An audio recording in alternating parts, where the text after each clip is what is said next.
오늘 저는 스데반에 대한 말씀을 오늘 새벽에도 드렸고,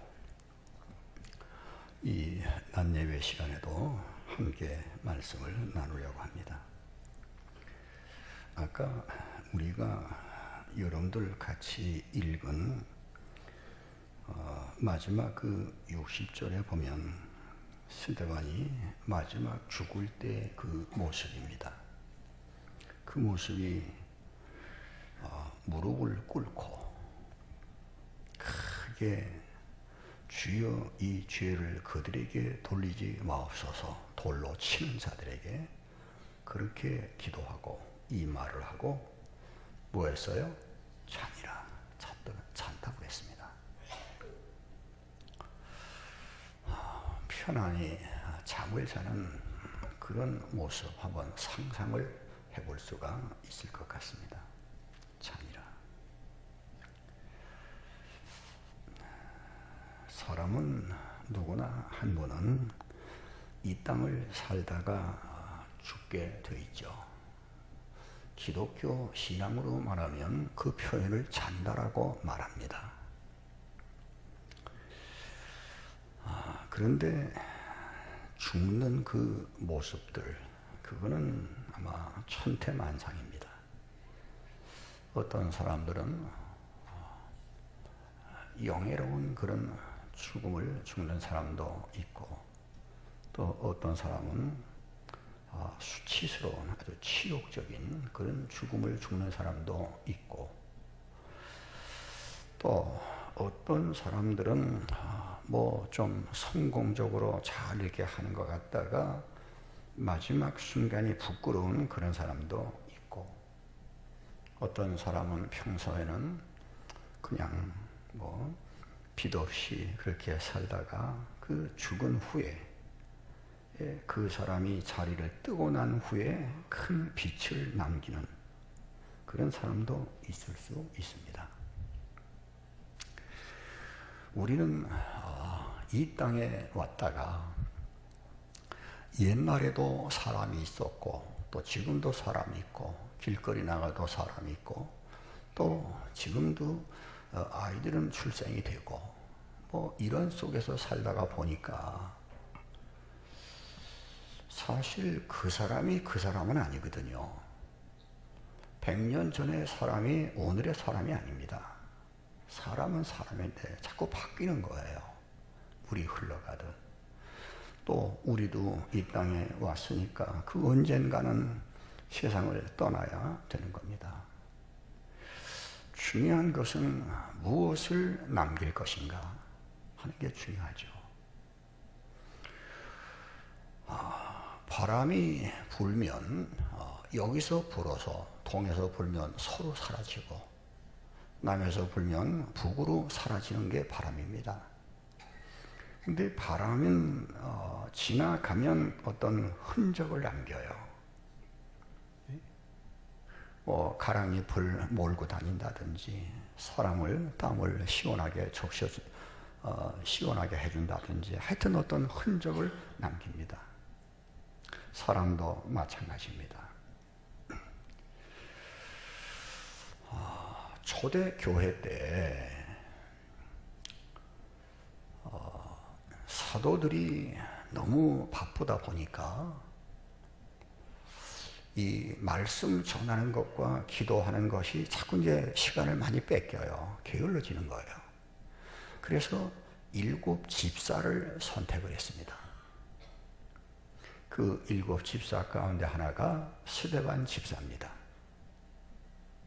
물론 그 당시에는 안수 집사를 얘기를 하는 겁니다. 그런데 사도행전 6장에 보면 그 스데반 집사님을 이렇게 표현했어요. 그는 성령이 충만하고, 지혜가 충만하고, 믿음이 충만하고, 은혜가 충만하고, 권능이 충만하고, 전부 충만하고, 그리고 칭찬 듣는 사람이었다. 스데반 집사의 모습입니다.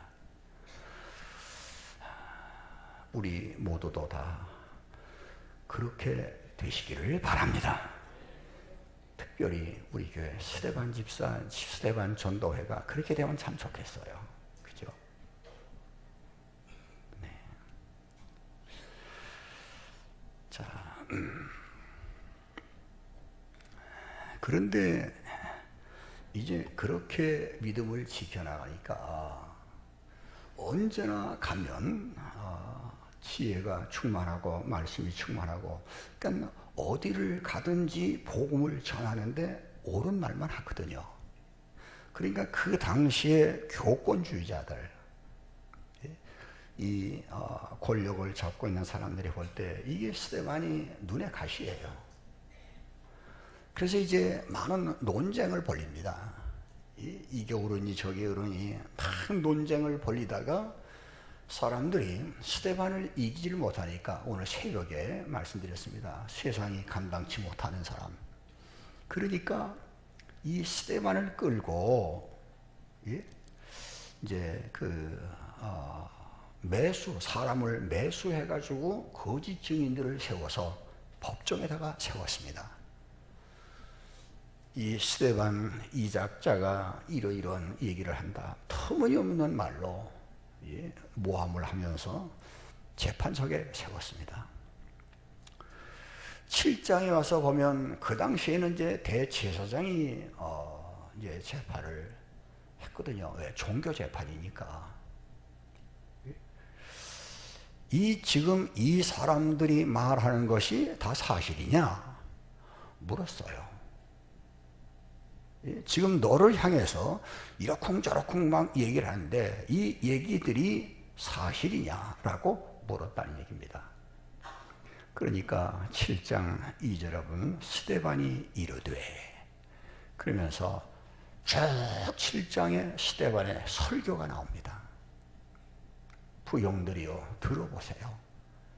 그러면서 자기들의 그 믿음의 조상인 아브라함부터 시작해가지고 아브라함, 이삭, 야곱, 요셉, 모세 뭐 등등 쭉 설교를 하며 어디까지 설교를 하냐면 솔로몬 왕까지 설교를 합니다. 이렇고 이러지 않았습니까? 사실 보십시오. 우리 조상 아브라함 그리고 그 후손들을 통해서 하나님이 약속을 하셨는데, 메시아를 보내주신다고 약속을 하셨는데 선지자들이 때때로 나와서 그 일들을 증언하지 않았습니까? 의인들이 나와가지고 이를 증언하지 않았습니까? 그런데 보십시오. 우리의 조상들, 우리의 윗조상들이 어느 선지자를 핍박하는 선지자가 있습니까? 다 죽이지 않았습니까? 그리고 약속한 그 메시아 예수 그리스도가 이 땅에 오셨는데 예수도 죽이지 않았습니까? 그러므로 부형들이요, 당신들은 살인자들입니다. 그러니까 사람들이 이게 우리를 살인자라고 한다고, 우리를 사람 죽인 살인자라고 한다고. 우리가 아까 읽은 54절의 말씀을 보면 이 말을 듣고 마음에 찔렸어요. 저들이 살인자가 됐거든요. 그러니까 마음에 찔리는데 스데반을 향하여 일을 가는 거예요.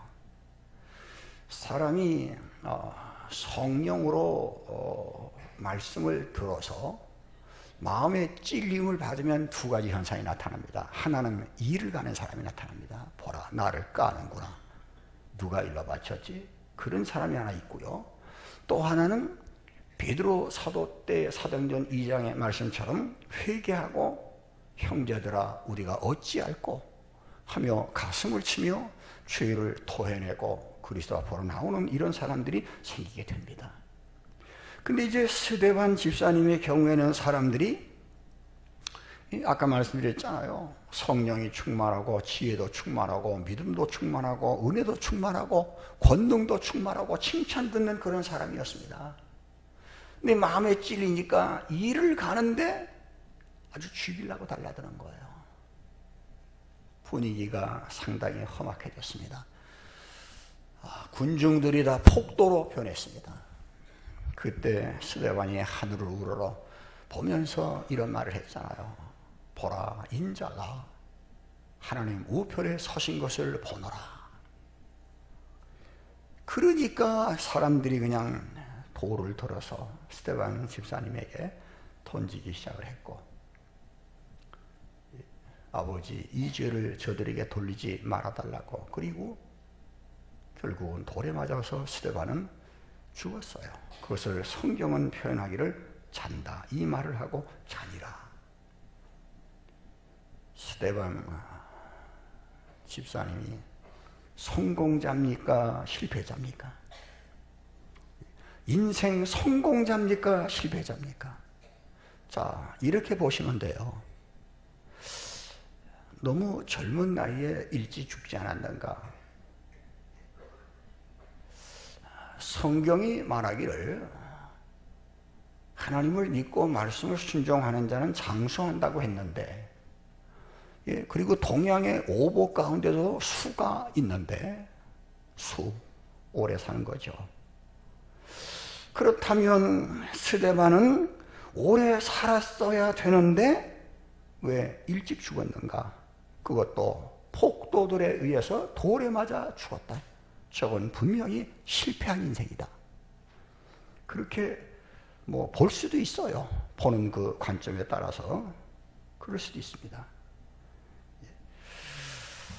그 당시에 7 집사가 안수를 받으며 임직식을 거행하며 안수를 받았을 때 똑같이 7명이 안수를 받았는데 왜 유독 나머지 6 집사님은 건재하고 있는데 스데반 집사님만 이렇게 젊은 나이에 비참하게 돌에 맞아 죽어야 되는가? 이게 복이 없는 실패한 인생 같다. 그럴 수도 있잖아요. 그죠? 또 하나는 가령 사도행전 2장에 보면 베드로가 성령이 충만하여 설교할 때 3,000명이 돌아왔다고 그랬어요. 3,000명이 회개하고 가슴을 치면서 그리스도에게로 돌아왔다고 했습니다. 그런데 이 성경을 보면 이 스데반 집사님이 설교를 한 다음에는 한 사람도 돌아온 사람이 없어요. 없어요, 성경에 보면. 설교를 듣고 회개하는 사람은 한 사람도 없고 도리어 그 청중이 폭도로 변해가지고 이런 걸 보면 왜 3,000명이 돌아와야 되는데 한 사람도 안 돌아왔는가? 그러니까 그가 한 설교 혹은 그가 한 전도 그런 것에 대해서 성과가 하나도 없지 않는가? 하나님이 똑같이 성령이 충만한 베드로와 스데반을 차별하는 건가? 이렇게 생각할 수도 있잖아요. 그죠? 그렇지만은 스데반 집사님을 결코 우리는 실패자라고 그렇게 표현을 할 수가 없습니다.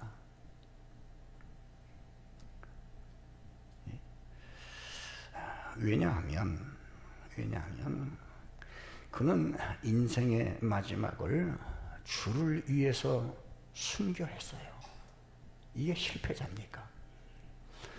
옛날에 기장교회, 지금 수유리도 있고 저기 지방에도 있지만은 한신 기장교회 어느 신학 교수가 주기철 목사님의 순교는 개죽음이다. 주기철 목사님 아시잖아요. 신사참배 안 하다가 개죽음이다. 그분의 논리는 이런 논리예요. 생각이 이런 생각이랍니다. 왜 그때 한번 잠깐 한번 이제 나 꾹복철하고 하나님 제가 마음은 아니지만 어쩔 수 없이 절을 합니다. 한번 딱 하고 그리고 나와서 더 많은 사람들에게 복음을 전했으면 큰 일을 할 수 있었을 텐데 왜 죽었냐 이 말이에요. 이제 그런 논리예요. 그래도 입은 안 치기로 했습니다. 자, 스데반의 죽음이, 순교의 죽음이 복되다고 하는 것은 스데반은 죽을 때 예수님을 위해서 죽었어요. 주님을 위해서 죽었어요.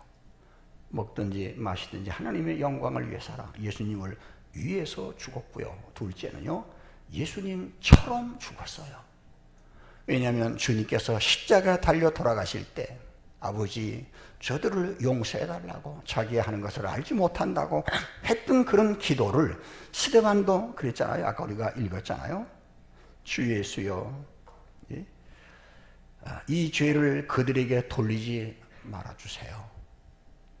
예수님 위해서 죽고 예수님처럼 죽었단 말이죠.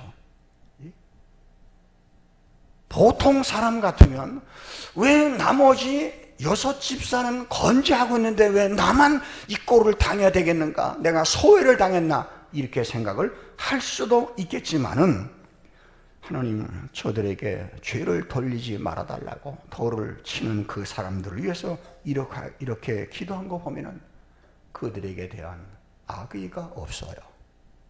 악의가 없어요. 죽일 놈들 망하게 해달라고 하는 그 속에서부터 이글이글 끓는 악의가 없다는 뜻입니다. 하나님 내 영혼을 받아주세요 한 걸 보면 하나님에 대해서도 불편이 없어요. 하나님 나만 왜 이랬습니까? 하는 게 아니에요. 그렇잖아요. 그리고 천사의 얼굴을 하고, 천사의 얼굴을 하고 보라 하늘이 열리고 보니까 인자가 하나님 우편에 서신 것을 보노라 한 걸 보면은 자신에 대해서도 자학을 하거나 이런 게 없어요. 그냥 하나님께 다 맡겨드린 그런 삶이에요. 그렇지 않습니까? 이게 실패자입니까?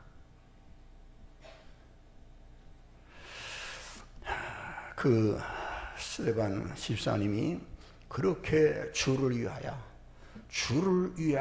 죽고 주님처럼 죽고, 죽은 게 좋은 건 아니겠지만은 사람은 누구나 다 죽을 때가 되면 죽는 겁니다. 그렇죠? 근데 그렇게 죽고, 그리고 지금 환경이 어떤 환경이에요? 사람이 거짓을 말하다가도 무슨 일을 당하면 억울하고 불평하고 이놈들 왜 그래? 요만한 거 하나 가지고도 막말로 말하면 핏대 올리고 막 그냥 이러지 않습니까? 자기를 치는 사람들에 대해서도 불평이 없어요. 어렵죠. 우리하고 너무도 신앙의 이런 차원이 너무도 다르잖아요. 하나님에 대해서 우리는 조그만 거 안 줘도 말이죠. 하나님이 누구는 주고 누구는 안 주고 막 이래가면서 막 하나님께 대하여 불평하고 그러잖아요. 똑같은 걸 달라고 해도 하나님은 감사합니다. 지난날 주신 거 지금도 주세요. 지난날 내 기도를 들어주신 주님 지금도 들어주세요. 감사함으로 하면 어디가 덧나나요? 그냥 터뜨려가지고, 그리고 자기에게도 나는 팔자가 사나운 사람이야, 나는 운명이 참 지저분한 사람이 해나가면서 내가 왜 이렇게 죽어야 돼, 이런 것도 없다는 얘기예요. 천사처럼 주님 바라보고 그의 죽음을 주님께서 신앙 고백할 때 우리가 이런 고백하잖아요. 하늘에 오르사 하나님 우편에 어떻게 계세요? 앉아 계시다가, 그런데 이때 보면 인자가 하나님 우편에 서신 것을 보노라. 스데반을 주님은 받아주시는 거예요. 내가 드려 받는 자가 받지 않으면 쓸데없잖아요. 그런데 스데반이 드리는 자기의 모든 걸 주님께서 그대로 다 받아주시는 거예요. 그는 성경적으로 보면 그렇게 오래 살았다라고 할 수 없어요. 몇 살인지 모르겠지만은. 그리고 그는 이 땅에 화려한 그런 걸 남긴 게 없어요. 오늘 새벽에도 말씀드린 대로 스데반이 세상이 감당 못하는 사람이었어요. 무엇이 스데반이 무슨 세상에 권력이 있어서 무슨 재벌이기 때문에 고위층이기 때문에 이 감당을 못하는 사람이 아니라 스데반은 이 속에 거짓이 아니라 진실을 가지고 있었고 사실을 가지고 있었기 때문에 말을 해도 수사학적으로 꾸며가지고 무슨 말하는 게 아니라 사실을 말하니까 언제나 사실 진실은 강한 거거든요. 당할 자가 없었다는 얘기예요. 스데반은 이 땅에서 사람으로 볼 때는 화려한 넘치는 그런 게 별로 없었다는 얘기입니다. 아까도 말씀드린 대로 그가 한번 외칠 때 3,000명이 돌아오는 결신자도 없어요. 아무도 없어요, 성경에는. 우린 보통 그렇게 기도하잖아요. 하나님 3,000명이 얼마나 좋겠습니까? 3,000명 아니야. 얼마가 더 좋을까요? 얼마가 더 좋을까요? 3만 명은 더 좋겠지만 그건 너무 과하죠, 그죠? 그러니까 13,000명도 괜찮겠죠, 그죠? 어떤 분은 고개를 뒤로 제끼네. 그 뭐예요? 자, 그 좋습니다. 우리는 어떤 것으로 비교를 그렇게 할 수는 없지만은, 그렇지만은 그 스데반 집사님이 이 땅에 너무너무 소중한 그런 유산, 너무너무 소중한 그런 걸 남겼어요. 두 가지입니다. 하나는 믿는 사람, 집사는 이래야 된다. 집사상을 남겨놓은 거예요. 물론 집사만이겠습니까? 목사는 더하죠. 어쨌든 직분자는 이래야 된다 라는 걸 남겨놓은 거예요.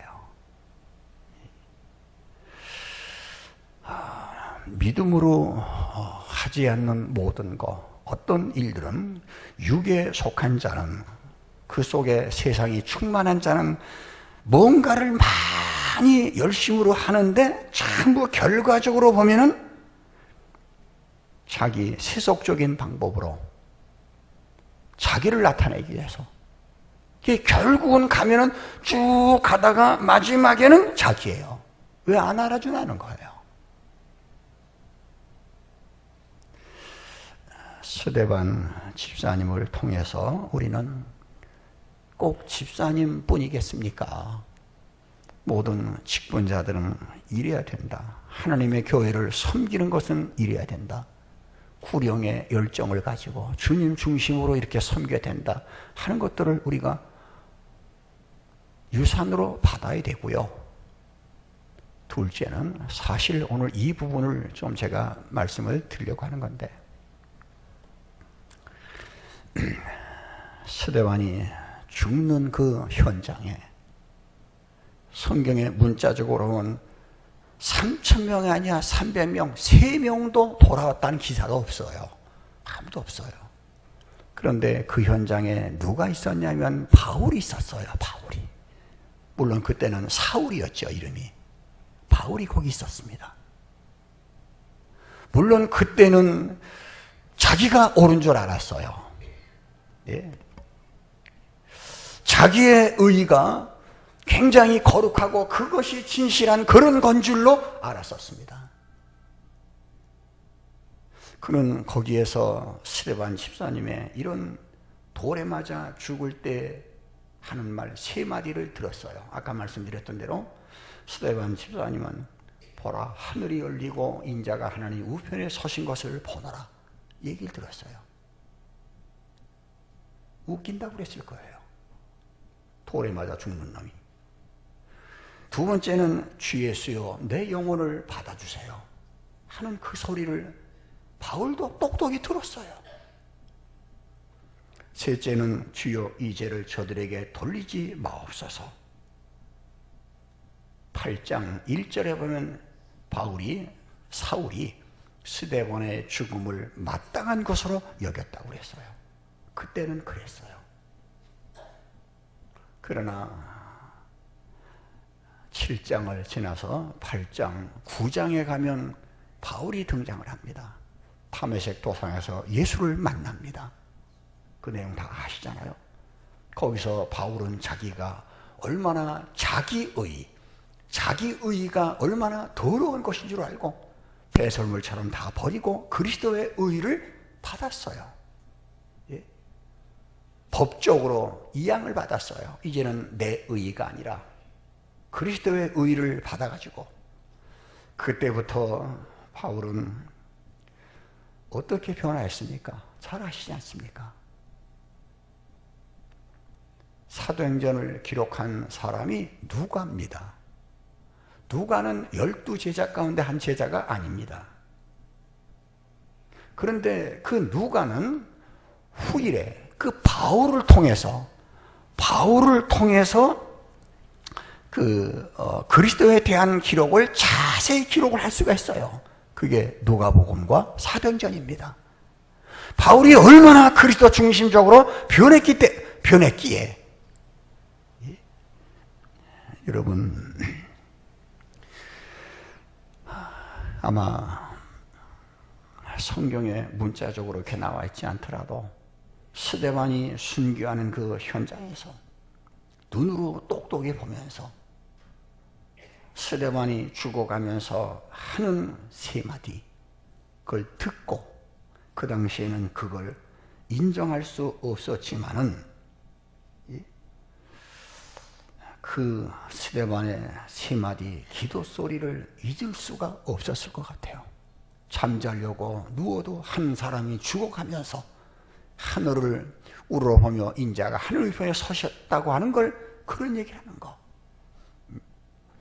내 영혼을 받아달라고 그리고 이 죄를 저들에게 돌리지 말아달라고 기도했던 그 내용의 소리가 아마 이 사울의 귓가에 계속해서 울려 퍼지지 않았을까.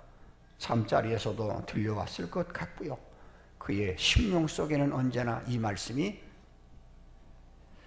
아마 사람을 가만 안 뒀을 것 같아요. 왜냐하면 양심이 있는 거니까. 그런데 그 후에 얼마 있다가 주님이 그 바울을 찾아가셨어요. 그래서 스데반의 그 광경을 목도하고 그에게 들은 얘기를 마음속에 간직하고 있는 스데반의 마음을 둘 쑤셔놓고 말았어요. 성령이 그 말씀 속에 불을 지어놓고 말았던 거예요. 그러니까 사울이 변해서 바울로 변했던 거예요. 여러분, 한 사람이 구원받는 것은 그냥 길거리에 가다가 하나님이 야, 나 하나님인데, 나 예수인데, 너 이렇게 이래서 되는 거 아닙니다. 분명히 그 사람이 언젠가는 복음을 전하는 어떤 사람을 만났을 거예요. 그리고 예수가 믿으면 지옥 갑니다. 믿어야 천당 갑니다. 하는 말을 언젠가는 들었을 거예요. 그 당시에 받든 안 받든 들었을 거예요. 그런 말씀이 때가 되면 영혼을 구원하는 때가 되면 성령이 들었던 그 말씀을 생명 있게 생명을 불어넣는 거예요. 그 말씀이 그 속에서 살아나는 거예요. 그래서 사람이 변하는 거예요. 믿으시기를 바랍니다. 바울이 어떤 사람입니까? 잘 아시지 않습니까? 기독교 역사상에 2000년 기독교 역사상에 가장 엄청난 참 혼자 그렇게 한 건 아니지만은 참 대단한 그런 사람입니다. 그리고 그가 예수를 만났던 그 사건은 정말 중대한 그런 사건입니다.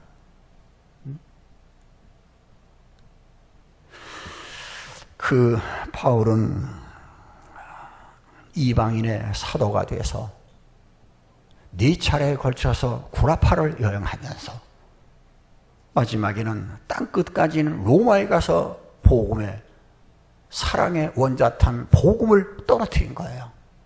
그 복음이 구라파를 뒤엎었고 대서양을 건너 태평양을 건너 우리 한국에까지 왔잖아요. 그 한 사람. 스데반이 겉으로 볼 때는 3,000명이 돌아오지 않았어요. 그러나 스데반은 한 사람이었어요. 사울의 심령 속에 스데반은 아주 깊은 인상을 주었고 그의 속에서 늘 살아서 움직이는 한마디를 던진 게 그게 뭐냐면 아까 말씀드렸던 세 마디의 기도 소리였어요. 그게 사울을 움직여서 바울이 되게 했고, 그리고 스데반은 죽었지만은 순교의 피가 교회의 씨앗이 되고 꽃이 돼서 바울을 통해서 일어나기 시작을 했고, 많은 사람들에게 구원의 길로 돌아오게 하는 그런 큰 역사를 이루게 한 거거든요. 우리 3,000명, 3만 명이면 더 좋아요. 이렇게 생각하시면 어떨까요? 한 사람입니다. 한 사람. 스데반처럼 한 사람입니다. 지금 세월호 사건으로 인해서 아직도 우리 아까 장로님 기도도 하셨지만 한 300명 가까이가 시체로 떠올랐고, 아직도 16명이 물에 잠겼는데 이걸 구원을 아직도 건져내질 못해가지고 이제 애를 쓰고 있잖아요. 참 얼마나 그 안타깝겠습니까? 한 사람 한 사람이 올라올 때마다 아마 거기에 남아있는 그런 사람들은 정말 조마조마할 거야. 이게 내 식구인가? 참 안타까울 겁니다. 그러면서 그 생명 하나를 건지기 위해서 무거운 걸 지고 잠수부들이 그 속에 들어가서 한 잡도 안 보이는데 더듬더듬 해가면서 시신을 끌어내는 그 장면 한번 상상을 해보세요. 물론 그분들이 돈을 받고 어느 정도는 하는 거겠지만은 잘은 모릅니다만은, 그러나 그게 돈으로 따질 수 있는 거 아니잖아요. 얼마나 그 두렵겠습니까? 그 물속에 들어가서 안 보이는 그런 데서 말이죠. 더듬더듬 해가지고 생명 하나를 건지기 위해서 그런 일들을 하잖아요. 왜냐하면 비록 호흡이 끊어진 생명이지만은 어쨌든 생명 하나는 귀하거든요. 이렇다면 과거의 역사 속에 천안함 사건을 비롯해 뭐 그 외에도 많지만은 6.25 전쟁 같은, 아니면 일제 광복군들이 이게 어디 가서 어떻게 죽었는지도 모르는 이런 사람들 얼마나 불쌍한 사람들인가. 참 마음이 아픈 그런 일입니다. 한 생명이 귀한 겁니다. 우리는 바울 같으면 좋아요. 우리가 구라파라를 다 다니면서 막 많은 사람들, 또 베드로 같이 우리가 한번 예수 믿고 구원받으라고 할 때 3,000명, 5,000명이 돌아온다면 이건 더없이 좋죠. 그렇지만은 하나님이 주시는 우리에게 탤런트가 있어요. 우리는 스데반 정도는 돼야 되지 않을까? 한 사람, 우리 이 땅에 몸으로 태어나 무엇을 남기고 갈 것인가? 뭔가를 남겨야 되잖아요. 스데반은 그 열매로 피어오르는 바울을 못 보고 그는 순교를 당했어요. 그렇지만 그가 뿌린 순교의 피 위에 복음의 꽃이 피어난 거예요. 이게 바울이에요. 그리고 그를 통해 수없이 많은 사람들이 복음으로 돌아왔던 일들, 우리는 잘 알고 있어요.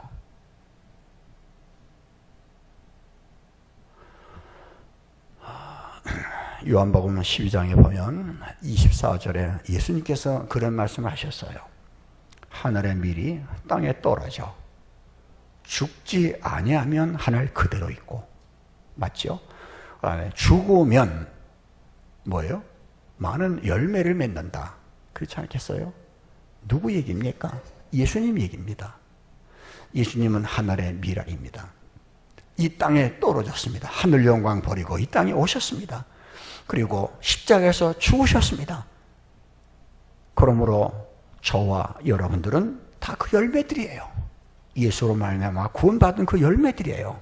둘째는 과거 역사 속에 신앙의 선진들, 이 복음을 받아가지고 그들은 이름 없이 빚도 없이 죽어갔어요.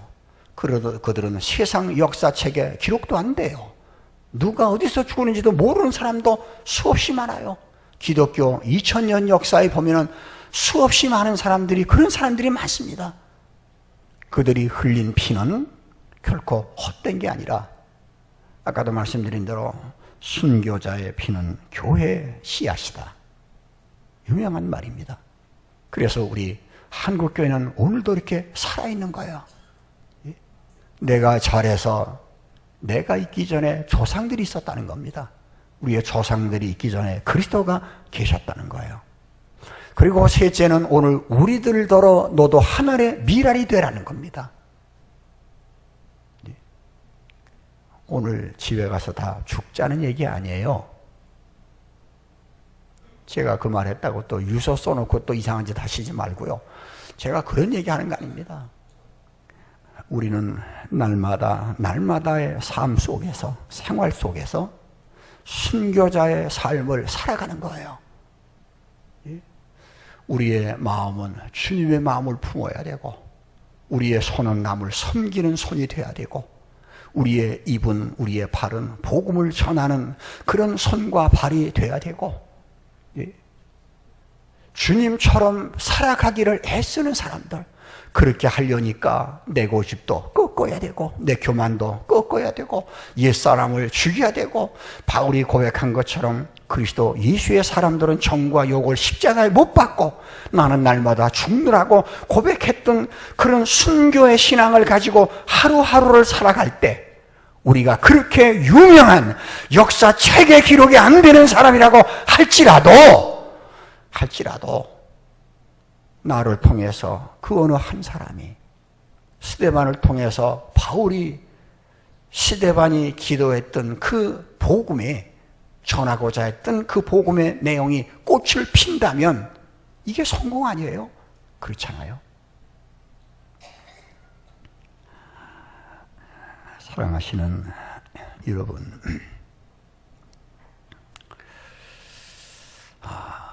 오늘 우리는 지금 여기 앉아 있는데, 우리는 모르지만 스데반도 몰랐겠죠. 바울이 회개하고 이렇게 돌아올 줄 몰랐겠죠.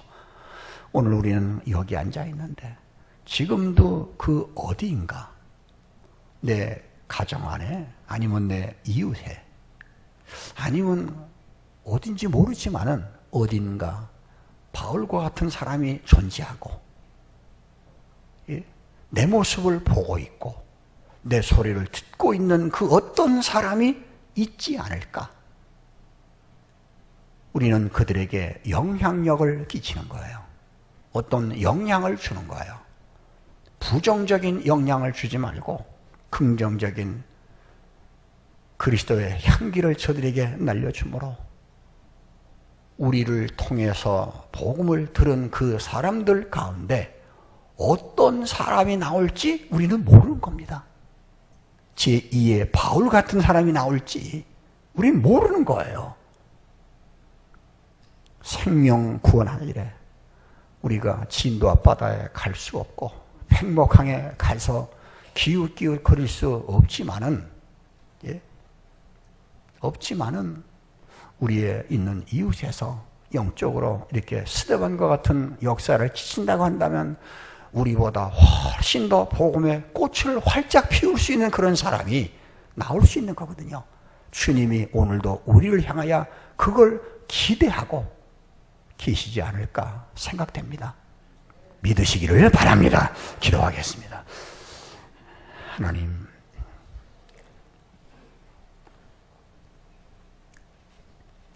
이렇게 신실하고 아름다운 한 집사가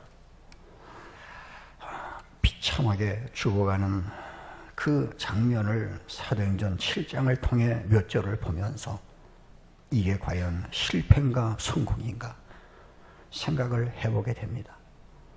세상적으로 육신적으로 생각하면 한없이 슬픈 일이고 실패자같이 보일 수도 있지만은 우리들은 스데반, 스데반 그 유명한 집사님 한 분을 생각하는 것이 아니라 그 한 분을 통한 바울을 생각하게 됩니다. 바울은 나 된 것은 하나님의 은혜라고 했던 것처럼 하나님의 은혜로 사도가 됐습니다. 그렇지만 우리가 잊어버릴 수 없는 것은 그가 진하게 마음속에 찔림을 받고 느낌을 받고 그 마음속에 무언가 모르게 감동함을 받았던 그 스데반 집사님의 순교의 장면, 이것이 그에게 깊은 인상을 남아주지 않았겠는가 생각을 합니다. 오늘도 우리는 우리의 이웃에게 무슨 영향을 주고 살고 있는가? 하나님, 우리가 스데반은 아니지만은 스데반처럼 살아가며 우리를 통하여 우리보다 더 훌륭한 인물들이, 신앙의 사람들이 더 많이 생겨질 수 있도록 저희를 사용하여 주시옵소서. 주 예수 그리스도의 이름으로 기도 올리옵나이다. 아멘.